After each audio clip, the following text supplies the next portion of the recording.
Georges Fenech, ancien magistrat, est-ce que je repose la même question, mais est-ce que c'est assez fou de savoir qu'il faisait l'objet de cette interdiction de rapprochement et on savait qu'il était dangereux et qu'il a quand même commis cet acte?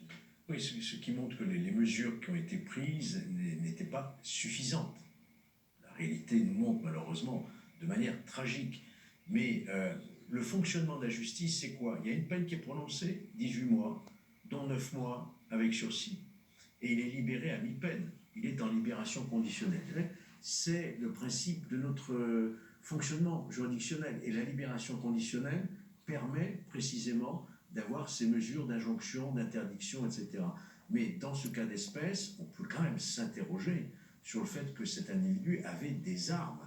Et là, on se dit, mais comment est-ce possible qu'on ne l'ait pas désarmé de façon à protéger? Et puis, effectivement, le bracelet anti-rapprochement aurait été, là, tout à fait efficace. Mais au moment de sa condamnation, il n'était pas encore en application de notre système. Aujourd'hui, un tel bracelet aurait permis à la malheureuse victime, en appuyant sur un bouton, de provoquer l'intervention des services de police. Selon un proche, Hélène de Poncet, la famille aurait poussé à la réconciliation entre les deux, alors que lui avait été condamné donc à 18 mois de prison. Comment est-ce que c'est possible? Est-ce que c'est un cas rare?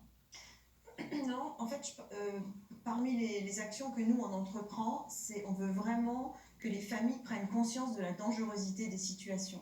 Parce que, évidemment, les familles ont tendance à... Enfin, on préfère tous qu'un couple fonctionne plutôt qu'un couple ne fonctionne pas. Simplement, il y a des signaux d'alarme qu'il ne faut pas ignorer.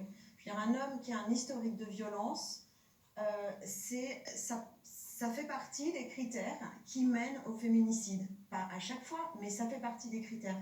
Un homme qui fait preuve d'un contrôle coercitif, d'une possessivité maladive, qui va isoler son épouse, qui va faire des menaces de mort, ça c'est clairement très alarmant, mais des menaces de chantage, du chantage au suicide, tout ça, ce sont autant de critères